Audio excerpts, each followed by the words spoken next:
Welcome to 50 Tastes of Grey, Bryan. I guess we won't use that name. We'll use your professional name, which is Bullseye the Clown. Yay! Am I your first clown on your show? Well, besides myself, I would have to Okay. say yes. Okay, great. Absolutely. Now, tell us a little bit about just a teeny bit of the Reader's Digest version of when you became a clown and why you decided to do so. Well, actually, my father passed away in 2018, and when he died, he left me some money, and he never traveled, so I wanted to do something. I didn't want to use his money to pay for a bill. I thought how boring, you know.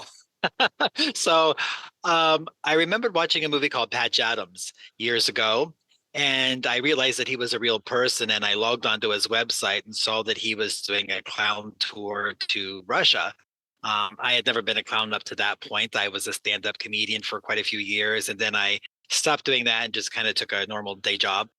And so when my dad passed away, and I signed up for this trip to Russia with Patch Adams and 35 clowns, and I really thought that this was just going to be like a one and done kind of deal. I'm just going to go to Russia, be a clown for 14 days, come home, and go back to work. And when we got there, I just realized how much power we had as a clown and how many lives we were reaching just by clowning, because we couldn't even use necessarily language because I didn't speak Russian and the Russians, a lot of them didn't speak English. And so it was just physicality, and it was just, through emotion that we were able to connect with people. And so when I saw the kind of connection that we had, I thought, well, you know what, maybe I should figure out a way to do that when I get home. It's interesting. It seems like because it was kind of a later in life shift over to becoming a clown, I'm guessing that there must have been a part of you or a portion of your life to where you were really a show person, maybe a little bit flamboyant, someone who liked to get out in front of folks and entertain them. Is that true? Yeah, I mean, I was in drama class in high school. Then I went to became a theater major, so I was a theater major. So I have a degree in theater and theater performance. My first job out of college was on a tour as Mr. Wizard, doing science programs for grade schools and junior high schools. So yeah, I've always been kind of a performer. Like I said, then I went into stand-up comedy. But yeah, if you had told me years ago that when I turned 50 that I would become a clown, I probably would have said you were crazy. What made you kind of go into that direction instead of any other direction after dad died? You could have chosen anything. Why clown? I don't know. I think that Patch Adams, the Patch Adams name just kept coming up in my head and coming up in my head. So I thought, let me just go to his website. And for some reason, I was just being led to figure out what this Patch Adams guy was all about. And so I just on a whim, I thought, you know what, this name is coming to me for a reason. So I just went whole hog, and I said, I don't know anything about being a clown. I mean, if you see my first pictures, I had like this big moose antlers, and I mean, I looked horrible. But I went and I did the 14 days, and it was an amazing experience. So it was just kind of, I guess, one of those things uh, divine intervention, I guess. I guess, like, you're right. I could have gone in any direction, and I didn't really see my life going in this direction. A couple of questions I have just off the top of my head that I'd like to get out of the way. There's this kind of general association of clowns and creepiness that seems to pervade people's society, and also clowns and pedophiles and things like that. So tell us how you overcome that, because that's got to be very difficult when you're going into a place and people see you and they're a little bit freaked out for a few different reasons. Oh, you know what? I've never actually noticed. Like I said, everywhere that we've gone, and like I said, and maybe it's just because we are going into different countries and they're not as familiar with clowns as they are here in America. But the places that I've gone, I have not really noticed any kind of reaction other than when we went to Morocco, and this was right after COVID. So we went to an orphanage, and right after COVID hit, and so the children who were in the orphanage, the really, really young ones, they had never seen anybody other than the people who were working with them. And so Right. all of a sudden, 30 clowns come rushing in, and they're all in different colors. And some of us have makeup, some of us don't. And so for a while there, they were all screaming and running for the hills. And so we were trying to do some damage control. But honestly, I have never experienced it. You know, some days I'll actually walk into Walmart like this if I'm in the middle of going to a gig and I forget something, and I'll just run into Walmart real quick, and nobody seems to give it. Actually, I'm probably dressed better than half the people at Walmart anyway. So I was just going to say that. You know, like the people of Walmart, you know, there's this whole kind of ongoing thread about the way people dress. I was reading your bio earlier, and it's interesting to me because I saw that when you were younger, you were bullied quite a lot, and you also had an abusive stepfather. So can you share some of the strategies you used to navigate and conquer all that stuff? looking back on it now, probably I kind of started to clown around even way back then. Because that's how I used to get out of a lot of situations is I would create like a disturbance, like, you know, screaming fire, or I like would lay down on the floor and roll around. And, you know, so the kid who was bullying me was like, what is this kid doing? So the bully would kind of run away because I was creating such a disturbance and a distraction, so that the teachers would come out and say, what is happening? And then of course I would be the one to get in trouble. What are you doing on the floor? Get up off the floor. Right. So Yeah. it was a protective device, is what you're saying, but then Yeah. you also got in trouble for it at the same time. Yeah, which was okay because it served its purpose. I at least got the bully away from me, and it was the same thing at home. You know, my stepfather, you know, if he would get angry and would be coming to smack me with a belt, you know, I would lock my bedroom door and open up my window and hide under the bed, and he would come into my room and think that I climbed out the window, so he would go outside looking for me somewhere. So I was always creating some kind of like a little distraction, just kind of distracting them. Or killing them with kindness is another thing that a friend of mine, she used to do.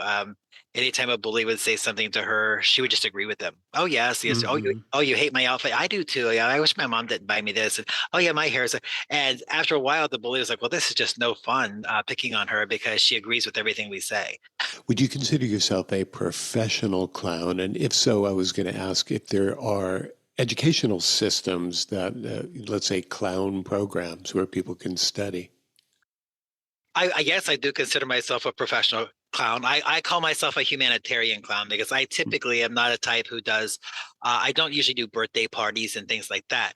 Some clowns do, and that's great. And I do things in other countries, so it's like I'm usually either, you know, buying foods for the poor, or we went to Guatemala. We handed out backpacks filled with school supplies to give to the school children. So I kind of raise money to do that kind of work. So Hmm. I will clown in those respects, but I don't do like a lot, like I said, a lot of party kind of stuff. And yes, as far as training programs, you know, we do have like a lot of clown camps that go along. We have like Mooseburger Clown Camp. That's like a yearly camp where people can go and they can learn makeup skills, and they can learn juggling, and they can learn just all the things that they need to be a clown. And but there are hundreds of them all over. I'm actually, and I still continue to go.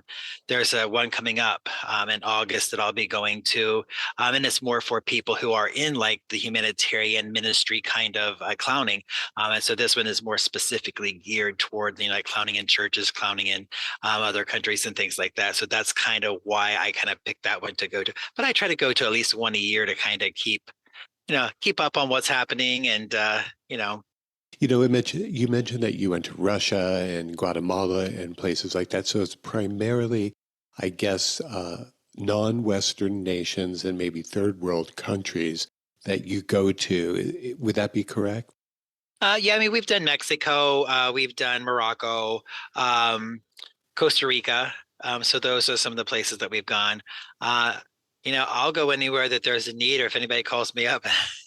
And have you ever walked through security at an airport in costume Yes, without the makeup. So I without the typically, makeup? yeah. So I'll typically wear like what you see here. I'll actually have this on with my big clown shoes because I can't pack my clown shoes because they're too big to fit in the luggage. So I'll actually wear this to the airport, and actually when we went with Pat, he demanded that we dress like a clown from the time we leave home. So um, so yeah, actually I go through security all the time just like this, you know, other than having, you know, I don't leave my nose, I'll take my nose off when I go through security. Of course, there's the big shoes and stuff.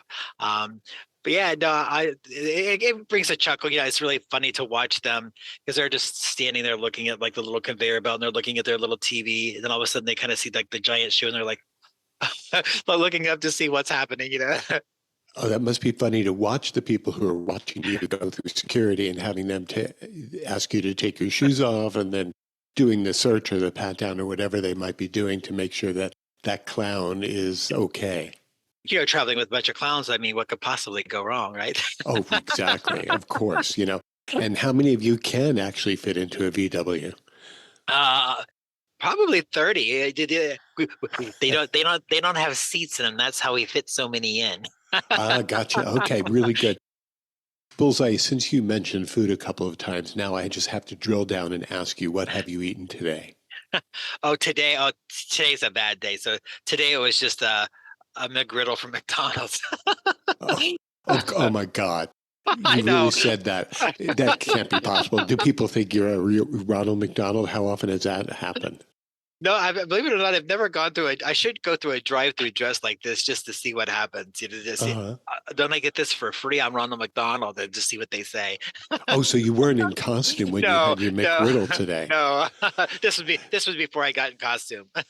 Okay, so that obviously would be considered a major treat for a lot of people. But on a typical day, what does Bullseye the Clown or Bryan, the guy behind Bullseye, what do you eat on a typical day? I like pasta, so I tend to eat a lot of pasta, which is probably not really good for me, but I don't care because I enjoy pasta. I'm not really a salad person. I mean, I will eat salads like a chef salad. I can like chef salad, but I like salads like with a lot of stuff on them. Um, but on a daily basis, grilled cheese. I eat grilled cheese a lot. Like I said, I'm not a real fancy eater. Hmm. Probably the best food I ever get is whenever I go out of the country. You know, my mom's like, you know, did they have meatloaf in Russia? No, mom, they, they didn't have meatloaf in Russia. Uh, um, but my mom's a very much an American cook, so I eat a lot with her. So we just eat a lot of like you know, American staples, you know, fried chicken. I like to grill a lot, so I will like throw T-bones on the grill and eat T-bones. So a lot of T-bones and like big potatoes, things like that. Okay, so you do like typical guy type cooking, Yeah, grilling. Uh-huh. except when we went to it was really funny when we went to Costa Rica.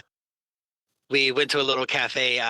There's times like once you get done clowning and you know the clowns can go on their own and eat some of the meals. And so a clown friend of mine, we didn't get out of costume. We're like, let's just stop at this little cafe. So we went into this little cafe where all of the lawyers, because it's right next to like their city hall, so all the lawyers were there all dressed up.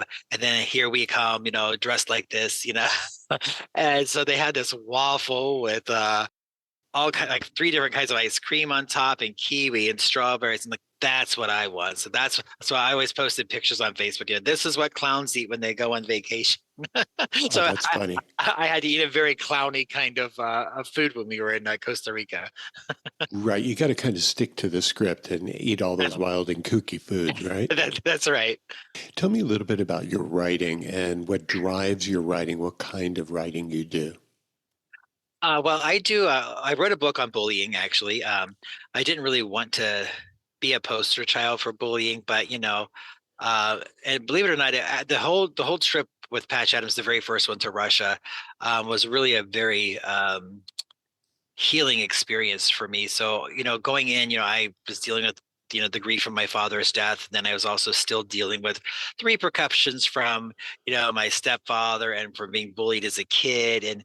And then for 14 days, I was thrust into a situation where I had to be happy for 14 straight days. It was like, you know, you're happy, happy, happy, happy. You know, don't say a bad word. No, don't do this. Don't do.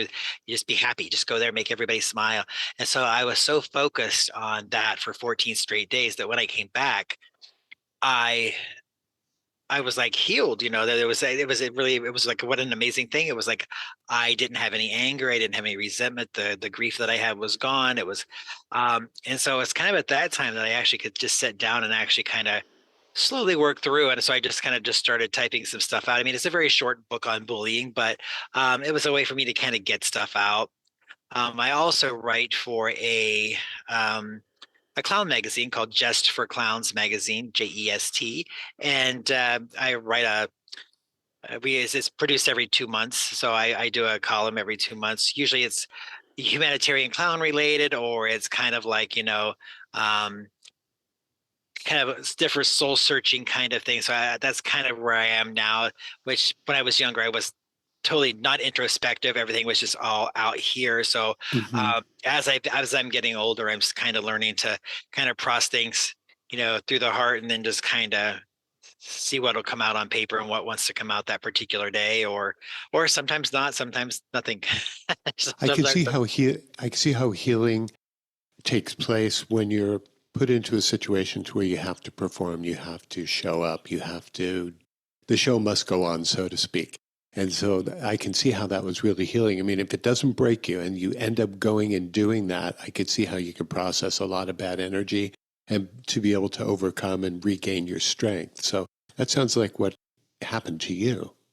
yeah, it really, I mean, my mom was like, well, how can you walk into like a hospital room where there's a burn patient and you see a child that's all burned up? And I said, you know what? You don't think about it. You really don't. I mean, my job is, I got to get this kid to laugh through all this pain and, through all of the burns and all the, my job is to go in there and have fun and see if I can, interact with this child.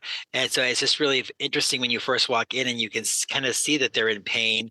But when you leave, their whole face has changed, and the way they looked when you walked in is not the way that they look when you walk out. You're spending so much of your life now, at least in the last 5, 6, 7 years, helping others and bringing joy and happiness and smiles to folks who are out there.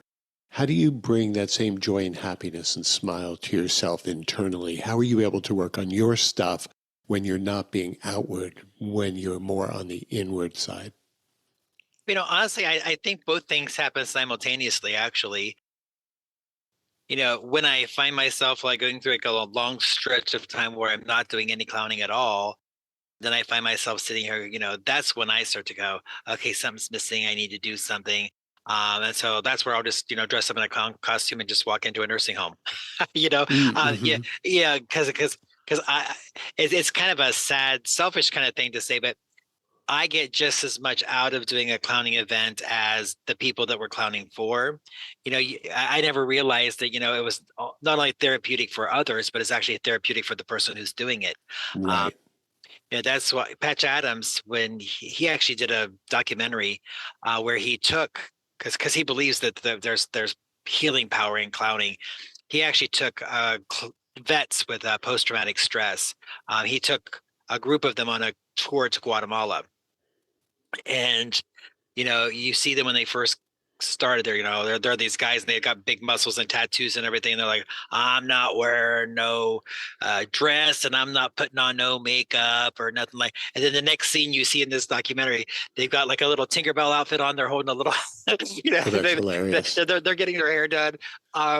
But just seeing the transformation from them, from the time that the 14-day trip started until that 14-day trip was over, just seeing them transform, because they're seeing things too that's probably re-triggering them too, because they're seeing burn victims and people who haven't walked in months, and and they're having to deal with this, but at the same time be happy.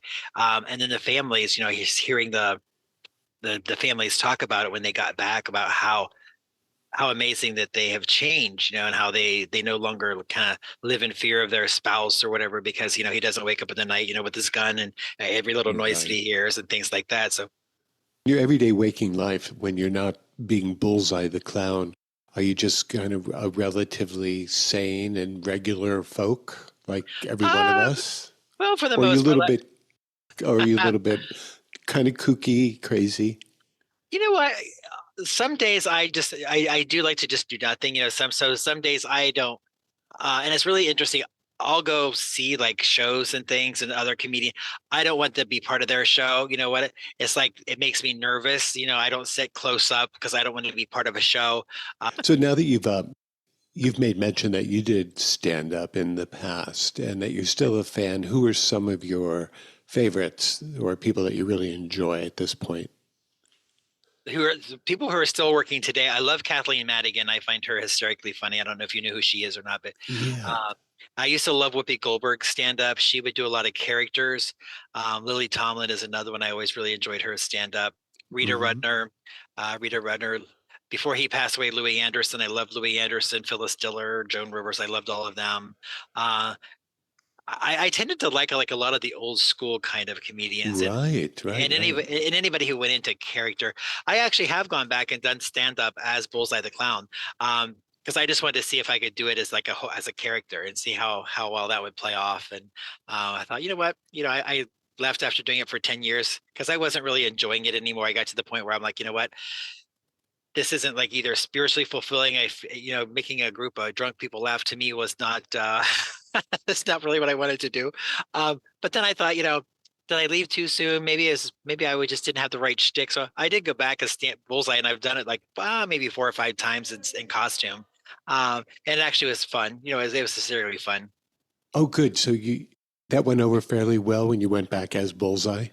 Yeah, because then I kind of talked about, how when most people have a midlife crisis, they buy a really expensive car or they date somebody who's 35 years younger. I became a clown, you know. And so I kind of about this whole midlife crisis thing. So I kind of started to tie it all into, that's pretty sad when you get 50 years old and you're trying to figure out how to put makeup on and not hit the wrinkles and, things like that. If people want to check you out and look at your website to find out more about you, where would they go? I have two websites. One is bullseyetheclown.com and the other one is clownsonAmission.com.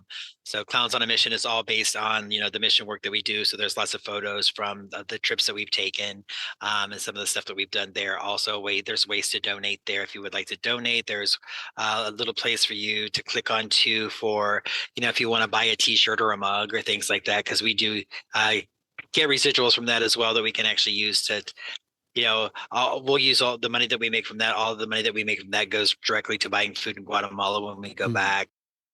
What was it about Guatemala that is so riveting for you, and why so much time spent there? Well, actually, what it was really interesting. I was working in a nursing home here in Arizona, and one of the residents, her niece, was starting a church organization in Guatemala. And so she said, "Oh, you clowns should go. You should get a group of clowns to go to Guatemala." And so I just started talking with her niece, and we started organizing that. Well, in the process of organizing that trip, the resident that we were talking about, her aunt had passed away, so she passed away, and so we kind of did it as a tribute. But now that I've gone there and I've met her niece and I've met the missionaries that we met in Guatemala, um, as I said, it's important to have somebody on the ground there. So she lives there like 6 months out of the year. So we're able to go down. She's able to kind of set things up, places we should go. She can talk to people. She can organize, getting cars together or transportation together. Because even though I looked it up because it seemed like it took 4 hours to get from Guatemala City to where we were in Guatemala. Hmm.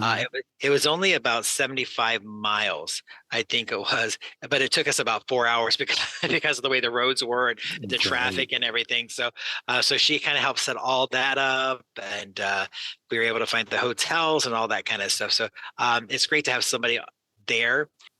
When you were younger, did you have certain aptitude in any areas, or did you just kind of like work your way through life trying to be as creative and or be able to put food on the table as everyone else? That pretty much was it. I mean, pretty much it was. I just thought I thought I was going to be this huge actor. I thought, oh, I'm going to be making millions and millions of dollars. I'm going to live in a mansion. And then I thought that just didn't happen. Hmm. Right. So do you think that now, as of 2018, when you became this character, Bullseye the Clown, that you really have found yourself and that this will be, at least for the forthcoming future, your future? Yes. Yeah, I definitely believe that. Like I said, even if it's not always full time, it will definitely be happening at least a good couple months out of the year. There will be something that I'm doing. Coming up in August, first week of August is International Clown Week. So that whole week, I'm usually out in nursing homes, and I'm doing all kinds of, clown tea parties and clown happy hours, and just all kinds of different events. So that'll be happening in August. So that's just about a week away or so. I'm imagining that you probably are pretty active on social media. So which precise platforms are you on? Oh god, well, I usually don't do a lot of. I'm on Twitter, or X as they call it, as Bullseye Clown. Uh, as you'll see, I don't even know that I posted anything there yet, but I just thought, you know what, I'm just going to put a page up to have a page, because as I tell you, I find more bullying to happen on Twitter than any other platform, so I typically don't like Oh, that one as well. Hmm. But Instagram, on Instagram, I'm Clowns on a Mission Official on Instagram. And then I'm also on Facebook. I'm Bullseye the Clown on Facebook, or you can also look up Clowns on a Mission on Facebook. You can find me there as well. Very cool. I'm really, really glad that you're doing this work and that it brings you so much joy and pleasure. Oh, thank you so much. Yeah, and it was so nice having you on 50 Tastes of Grey. I hope you had a nice time. I did. Thank you so much. But we didn't even talk about like me eating borscht in Russia or. Well, you had your chance to tell me about the food thing. I'm like so food forward over here. And you know what? I know all about borscht because, part of my heritage is that Russian European thing. And so sour cream and beets are big time in my world. I will do. Thank you so much. Thank you for having me on. Great. Thanks, Bullseye. Take care. You too. Thank you so much. Aloha. Aloha.